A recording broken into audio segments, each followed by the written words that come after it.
നമ്മൾ ആന്റിന പാരാമീറ്റേഴ്സിൽ ആദ്യം നമ്മൾ പഠിച്ചത് ഗെയിൻ ആയിരുന്നല്ലോ. അപ്പോൾ ആ ഗെയിനിന്റെ പല കൺസെപ്റ്റുകൾ നമ്മൾ പറഞ്ഞായിരുന്നു. പിന്നെ പറഞ്ഞുള്ള ഡയറക്റ്റീവ് ഗെയിൻ എന്ന് പറഞ്ഞ് നമ്മൾ പറഞ്ഞു. ഇനിയിപ്പോൾ അടുത്ത ഒരു ഗെയിൻ കൺസെപ്റ്റാണ് പവർ ഗെയിൻ നമ്മളിവിടെ പറയുന്നത്. അപ്പോൾ പവർ ഗെയിൻ എന്ന് പറഞ്ഞു കഴിഞ്ഞാൽ എന്താണെന്ന് ചോദിച്ചു കഴിഞ്ഞാൽ നമ്മൾ ഡയറക്റ്റീവ് ഗെയിൻ പറഞ്ഞത് എന്തായിരുന്നു? അതിനെ ആവറേജ് റേഡിയേറ്റഡ് പവറിന്റെ ഇതിലും പിന്നെ ഒരു പർട്ടിക്കുലർ ഡയറക്ഷൻ നമ്മളിവിടെ പറഞ്ഞത്. പവർ ഗെയിനിന്റെ കേസിലും സെയിം തന്നെയാണ്. ഗിവൺ ഡയറക്ഷൻ, അതായത് ഒരു പർട്ടിക്കുലർ ഡയറക്ഷൻ ഉണ്ടായിരിക്കും. അതായത് radiation density in that direction, ഒരു ഡയറക്ഷൻ ഉണ്ടായിരിക്കും. അതുപോലെ തന്നെ ഇവിടെ നമ്മൾ എടുക്കുന്ന റേഡിയേറ്റഡ് പവർ അല്ല എടുക്കുന്നത്, ടോട്ടൽ ഇൻപുട്ട് പവറിനെയാണ് നമ്മളിവിടെ ഡിപ്പെൻഡ് ചെയ്യുന്നത്. ഇപ്പൊ പവർ ഗെയിൻ എന്ന് പറയുന്നത് എന്തായിരിക്കും?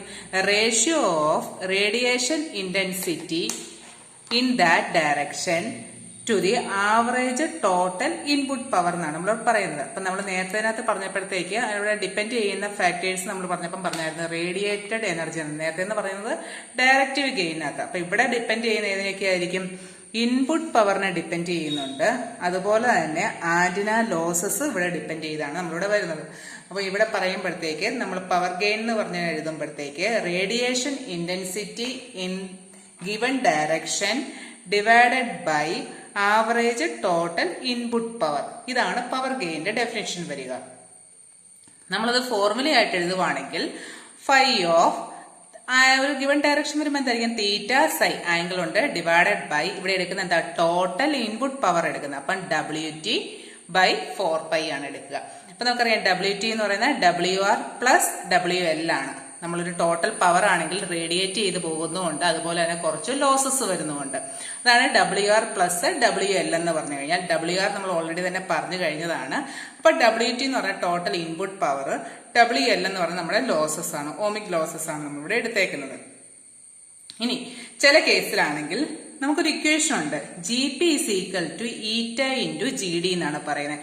ഈറ്റ എന്ന് പറയുന്നത് എഫിഷ്യൻസി ആണ്. എഫിഷ്യൻസി 1 ആവുകയാണെങ്കിൽ GP is equal to GD ആയിട്ട് വരും. അതായത് പവർ ഗെയിനും ഡയറക്റ്റീവ് ഗെയിനും ഈക്വൽ ആയിട്ട് വരുമെന്നാണ് നമ്മളിവിടെ ചെയ്തേക്കുന്നത്. അപ്പൊ നമുക്ക് പവർ ഗെയിൻ എന്ന് പറഞ്ഞാൽ നമ്മൾ ഓൾറെഡി തന്നെ പഠിച്ചു. Radiation intensity in that given direction divided by average total input power ആണ് GP എന്ന് പറയുന്നത്. GPയുടെ ഫോർമുല വരുന്നത് 4π5 തീറ്റ സൈ ആംഗിൾ പറഞ്ഞു ഡിവൈഡഡ് ബൈ WT ആയിരിക്കും. ഇനി നമ്മുടെ ഈ പവർ ഗെയിൻ ഡിപ്പെൻഡ് ചെയ്യുന്ന രണ്ട് കാര്യങ്ങളുണ്ട്. ഷാർപ്നെസ് ഓഫ് ലോബിന്റെ ഷാർപ്നെസ് ആണ്. ലോബിന്റെ ഷാർപ്നെസ് എത്ര കൂടുന്നോ അത്രയും പവർ ഗെയിൻ കൂടുമെന്നാണ് പറയുന്നത്. കാരണം നമ്മൾ ആ ഡയറക്ഷൻ ആണ് എടുക്കുന്നത്. മേജർ ലോബിന്റെ കേസ് വരുമ്പോൾ ആ ഡയറക്ഷൻ ആണ് എടുക്കുന്നത്. Volume of solid radiation pattern. അപ്പൊ നമുക്ക് രണ്ട് കാര്യത്തെയാണ് പവർ ഗെയിൻ ഡിപ്പെൻഡ് ചെയ്യുന്നത്. ഷാർപ്നെസ് ഓഫ് ലോബ് ഉണ്ട്, volume of solid radiation pattern. നമ്മൾ നേരത്തെ പറഞ്ഞ പോലെ തന്നെ ഇതും നമ്മൾ പവർ ഡെൻസിറ്റിയുടെ ടൈമിൽ പറയുവാണെങ്കിൽ, അത് ഡെസിബിൾ ടൈമിലാണെങ്കിൽ നമ്മൾ ആദ്യം എന്താ പറയുന്നത്? 10 log base 10 GP നമുക്ക് പറയാം. അപ്പൊ നമുക്ക് പവറിന്റെ കേസിലാണല്ലോ P1 ബൈ P2 നമ്മളിവിടെ എടുക്കും.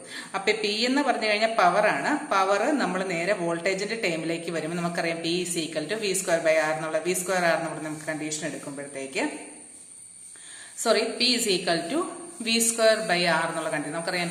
P is equal to I square into R വരുമ്പോൾ നമുക്ക് ഐക്ക് പകരം നമ്മൾ വാല്യൂ സബ്സ്റ്റിറ്റ്യൂട്ട് ചെയ്ത് കഴിയുമ്പോൾ നമുക്ക് V in terms of V വരുമ്പോൾ V square divided by R എന്നാണ് കിട്ടുന്നത്. അപ്പോൾ നമ്മൾ ഇവിടെ എടുത്തു കഴിയുമ്പോഴത്തേക്ക് R എന്ന് പറഞ്ഞ റെസിസ്റ്റൻസ് കോൺസ്റ്റന്റ് ആണ്. അപ്പോൾ നമുക്ക് റേഷ്യോ എടുക്കുമ്പോൾ P1 ബൈ P2 എന്ന് പറയുന്ന റേഷ്യോ പ്രൊപ്പോർഷണൽ ആയിട്ട് വരുന്നത് ഏതാ? V1 ബൈ V2 ഇത് ഹോൾ സ്ക്വയർ.